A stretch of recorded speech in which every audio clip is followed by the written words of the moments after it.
Assalamualaikum warahmatullahi wabarakatuh. Saya Lukman Hidayat. Di sini saya akan memberikan materi untuk mata pelajaran desain grafis percetakan kelas 11 SMK. Dikarenakan pandemi belum selesai, jadi kita akan belajar secara daring melalui video ini. Jadi simak sampai selesai.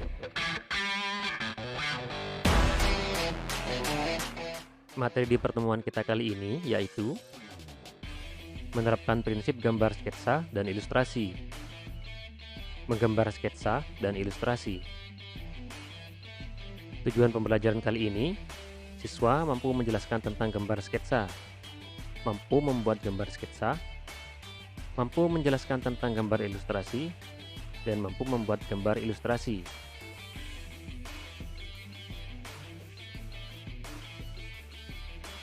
Sketsa adalah gambar yang kasar dan ringan, atau gambaran garis besarnya saja dari suatu gambar atau lukisan yang belum selesai. Sketsa juga dapat diartikan sebagai rencana dari suatu gambar atau lukisan yang akan dibuat. Sketsa sifatnya sementara, yang biasanya dibuat di kertas maupun di kanvas. Jadi, dapat dikatakan bahwa membuat sketsa sebelum menggambar merupakan kegiatan yang mendasar dan sangat penting untuk melatih keterampilan serta untuk meminimalisir kesalahan.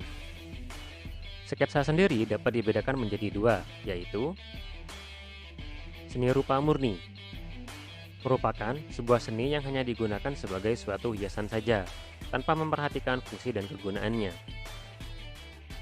Seni rupa terapan merupakan sebuah seni yang selain memperhatikan keindahannya, juga dapat memperhatikan fungsi dan kegunaannya.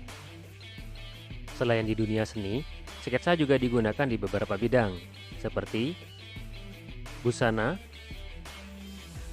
arsitek, teknologi, ilmu pengetahuan, dan juga di dunia pendidikan. Manfaat sketsa adalah sebagai berikut. Untuk memberikan gambaran akan tema, meminimalisir kesalahan, mempertajam pengamatan, dan meningkatkan kemampuan mengkoordinasi pengamanan dan keterampilan tangan. Ada beberapa aturan dalam membuat gambar sketsa, yaitu membuat kerangka gambar yang terdiri dari garis-garis vertikal, horizontal, diagonal, maupun garis melengkung secara tipis. Menggambar garis sekunder, misalnya melukis kerangka kotak atau kubus dalam keadaan tipis. Menebalkan garis-garis sketsa yang sudah benar.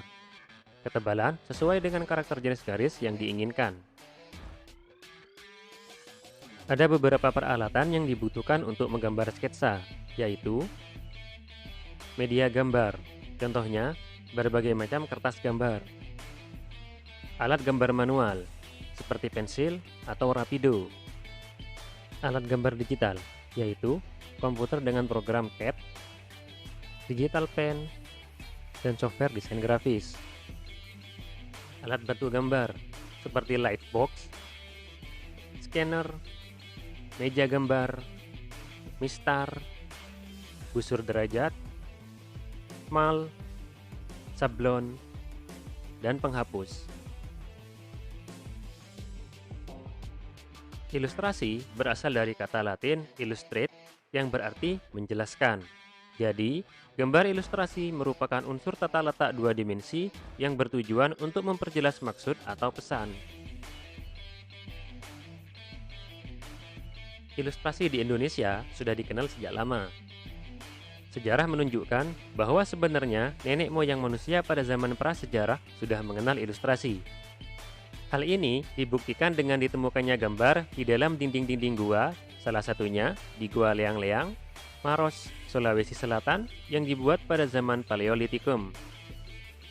Ilustrasi tersebut berupa penjiplakan telapak tangan pada dinding gua. Didapati juga warna-warna yang dibuat dari tanah liat dicampur lemak binatang. Di beberapa tempat di Indonesia, seperti di Gua Argoni dan Sosora, Papua, Gua Muna, Sulawesi Selatan, serta gua di Pulau Kei Kecil, Maluku, juga ditemukan lukisan dinding berupa gambar manusia dan perahu. Gambar tersebut jelas merupakan penggambaran aktivitas mereka kala itu. Contoh ilustrasi nyata lainnya adalah wayang beber. Wayang beber merupakan gambar wayang dua dimensi yang dibeber atau dibentang dengan cerita yang dituturkan oleh seorang dalang. Di Indonesia, seni ilustrasi modern baru berkembang sejak masa penjajahan Belanda, yaitu sekitar tahun 1917. Berikut hal-hal yang dapat dijadikan sebagai objek ilustrasi. Benda. Benda di sekeliling kita bila diabadikan melalui gambar akan tampak indah. Keindahan ini terpancar dari penampilan teknik pengambilannya maupun teknik pengerjaannya. Manusia. Menggambar manusia tidak jauh berbeda dengan menggambar benda atau ruangan-ruangan yang berhubungan dengan kita, yaitu proporsi atau ukuran bandingan. Proporsi tubuh manusia digolongkan menjadi 4 kelompok, yaitu proporsi normal, berukuran 7,5 dan 8 kepala.